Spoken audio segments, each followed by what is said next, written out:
Madam ఇదే దీని గురించే మాట్లాడితే మొన్న కొన్ని వీడియోస్ వైరల్ అయినాయి. హ్మ్. ఇలాగే ఒక కామెడీ షోలో హ్మ్. ఏమన్నారంటే, ఇఫ్ ఆహ్, వైఎస్ రాజశేఖర్ రెడ్డి గారు గనక బతికుంటే ఒక కామెడీలా చెప్పారు. హ్మ్. అది ఎంతవరకు వాస్తవం మీరే చెప్పండి. హ్మ్. వైఎస్ రాజశేఖర్ రెడ్డి గారు గనక బతికే ఉంటే, హ్మ్. జగన్మోహన్ రెడ్డి గారిని చూసి హ్మ్. ఆయనే టీడీపీ పార్టీలో జాయిన్ అయ్యేటాడేమో అనుకున్నారు. ఒట్టి మాట గాని. అహాహా! అహా! ఆ కామెడీలో తీసుకోండి. ఆహా! అది ఎంతవరకు ఇది అంటున్నా. కామెడీకి కూడా ఒక అర్థం ఉండాలి. హ్మ్. అసలు ఆయనే బతుకుంటే ఈయనెట్లా ఇంత రాజ్యం ఏలేవాడు? ఆయన హ్మ్. బతుకుంటే అసలు ఇక్కడి దాకా ఎందుకు రానిచ్చేవాడు అవును. జగన్మోహన్ రెడ్డిని? అవును. అసలు రానివ్వడనే కదా! అసలు జగన్మోహన్ రెడ్డే వాళ్ళ నాన్న చంపించాడని కదా చాలా మంది అంటారు. అవును. అసలు తండ్రే అడ్డంకిగా ఉన్నాడు జగన్మోహన్ రెడ్డికి. ఇప్పుడు చెల్లి అడ్డంగా ఉంటే చెల్లిని తప్పించాడా? తల్లి అడ్డంకిగా ఉందని తల్లిని పక్కకు తప్పించాడా? హ్మ్.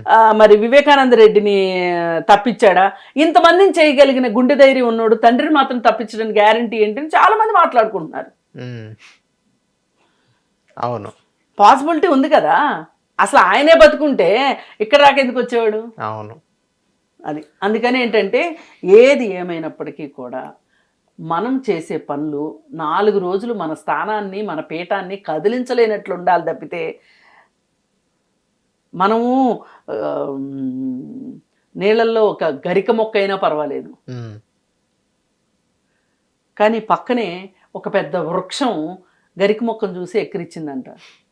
ఏముంది నీకు ఇలా బక్కపీచులాగా ఉన్నది ఒక్క ఆహ్, గరిక ముక్క. ఎ ఒక్క ఒక్క ఈనివి నువ్వు. ఏముంది నీకు? గాలొస్తే ఇటు, ఇటు, ఇటు అంటున్నావు. నేను చూడు ఎట్లా ఉన్నాను అని. కానీ గాలివాన వచ్చినప్పుడు ఈ చెట్టేమో పడిపోయింది. ఈ గరిక మొక్క అలానే ఉంది.